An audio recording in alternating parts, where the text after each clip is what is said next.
नाशिक जिल्ह्यामध्ये 12 गाड्याखाली येऊन एका भाविकाचा दुर्दैवी मृत्यू झाल्याची घटना घडली आहे। चंपाषष्ठीच्या दिवशी ओझर गावामध्ये 12 गाड्या ओढण्याची परंपरा आहे। 12 गाड्या ओढत असताना किरण कर्डक या युवकाचा याच्यामध्ये मृत्यू झाला।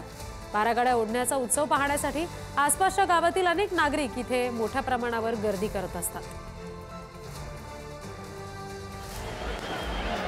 प्रतिनिधी किरण ताजणे आपल्याला आणखी तपशील देतील। किरण,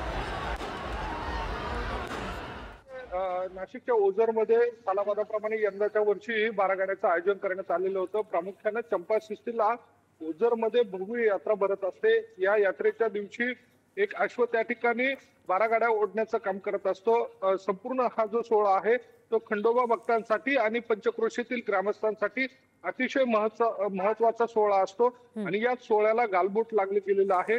एक जो तरुण होता किरण कर्डक नामक, तो 12 गाड्या ज्या ठिकाणी ओढल्या जात होत्या त्या ठिकाणी उभा होता आणि त्याच वेळेला तो 12 गाड्यांच्या खाली आला, त्यामुळे त्याचा दुर्दैवी त्यामध्ये मृत्यू झालेला आहे। एकूणच जर बघितलं तर अत्यंत गंभीर अशा स्वरूपाची परिस्थिती त्यावेळेला निर्माण झालेली होती। ग्रामस्थांनी त्याला तातडीनं रुग्णालयामध्ये दाखल करण्याचा प्रयत्न केला, मात्र त्याचा तोपर्यंत मृत्यू झालेला होता। एकूणच या संपूर्ण घटनेच्या नंतर आता सर्वत्र हळहळ व्यक्त केली जाते।